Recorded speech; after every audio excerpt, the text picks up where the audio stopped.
Hi friends, నమస్తే అందరికీ. This is Madhavi Narasimha. ఇలా మాడిపోయిన గిన్నెని ఈజీగా ఎలా క్లీన్ చేసుకోవాలనేది ఈ వీడియో అనమాట.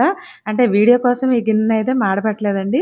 అనుకోకుండా గిన్నె అయితే మాడిపోయింది. అంటే వాటర్ తక్కువ వేయడం వల్ల కొన్ని రైస్ కడిగి పెట్టినప్పుడు అనుకోకుండా స్టీల్ కదా కుక్కరు మాడిపోయిందనమాట.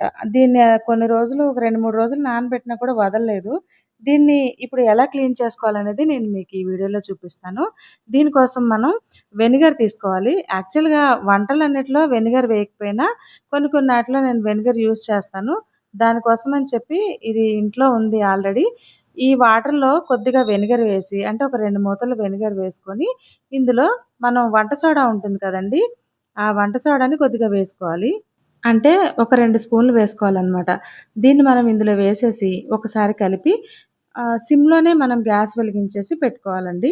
లైట్‌గా మనం ఎలా అంటే ఉడుకుతుంది కదా! అలా ఉడుకుతూ ఉండగా మనకేంటంటే ఇలా పొంగుతూ ఉంటుందనమాట. మనం ఒక స్పూన్ తీసుకొని చిన్నగా అడుగున ఇలా గీకుతా ఉండాలి ఇది పోయే వరకు. స్పూన్‌తోనే మనం ఇలా తీస్తూ ఉంటే కొద్ది కొద్దిగా ఆటోమేటిక్‌గా ఈ గిన్నె నుంచి అనేది ఊడిపోతుందనమాట. మాడిపోయిన మొత్తం అడుగు అంటిందంతా కూడా. ఇలా ఒక 5 నిమిషాల పాటు సిమ్‌లోనే ఉడికించండి. ఎక్కువ సేపు అవసరం లేదు. చూసారు కదా! మన స్పూన్‌తో ఇలా అంటుంటేనే నల్లగా ఎలా వచ్చేసాయో, దీన్ని కొంచెం చల్లారే వరకు తీసి పక్కన పెట్టేసుకోవాలి. మీరిలా స్టీల్ గిన్నెలు గానీ, ఏ గిన్నె అయినా సరే అండి, మాడినప్పుడు ఇలా కొద్దిగా వెనిగరు, సోడా ఉప్పు వేసేసి స్టవ్ మీద పెట్టి ఒక 5 నిమిషాల పాటు ఉంచేస్తే ఆటోమేటిక్‌గా మనం తోమినప్పుడు కూడా దానంతటికి అదే వచ్చేస్తుంది. నార్మల్‌గా తోమేదానికంటే ఇలా తోమితే త్వరగా మనకి గిన్నెనేది మాడిపోయిందంతా వదిలిపోతుందనమాట. మీరొకసారి ఏవైనా మాడిపోయినయి ఉంటే గనక ట్రై చేయండి. నేనైతే ఇట్లా తోమినప్పుడు కొంచెం గట్టిగానే ప్రెస్ చేసి తోమాల్సొచ్చింది. మరీ అంత ఈజీగా అయితే రాలేదు. తర్వాత కొద్దిగా ఉన్నదాన్ని స్పూన్‌తో ఇట్లా తీసేస్తే వచ్చేసిందనమాట. అంతకుముందైతే స్పూన్‌తో కాదు గదా! ఎలా చేసినా వదలలేదు.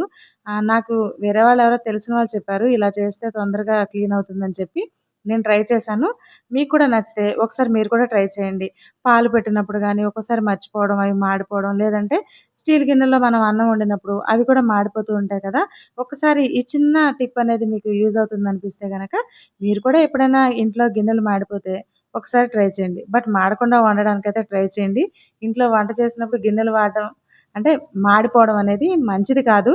అనుకోకుండా మాడినప్పుడు మనమేం చేయలేం కదా! కానీ వాటిని పక్కన పడేయలేం కదండీ! మాడిపోయిన వాటన్నిటిని కూడా. ఇలా మనం క్లీన్ చేసేసుకుంటే వెంటనే ఒక 2 నిమిషాలు కష్టపడితే చాలు. తర్వాత గిన్నెనేది మనకి క్లీన్ అయిపోతుంది.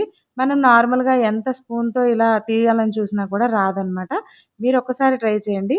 అండ్ నెక్స్ట్ ఇలా కాకుండా ఇంకా వేరే ప్రొసీజర్ ఏమన్నా ఉంటే అది కూడా నాకు కామెంట్ చేయండి. నాకైతే ఈ గిన్నె ఒక 2-3 నిమిషాల్లో ఇలా క్లీన్ అయిపోయిందనమాట. ఒకటి, 2 సార్లు వాడిన తర్వాత ఆ చిన్న చిన్నగా ఉన్నాయి కూడా వదిలిపోయాయి. ఈ చిన్న టిప్ మీకు నచ్చినట్టయితే మీరు కూడా ఒకసారి ట్రై చేసి మీరైతే ఎలా క్లీన్ చేస్తారో అది కూడా కామెంట్ చేయండి. అండ్ నా ఛానల్‌లోని వీడియోస్ ఒకసారి చూసి ఛానల్‌ని సపోర్ట్ చేయండి. Thank you for watching.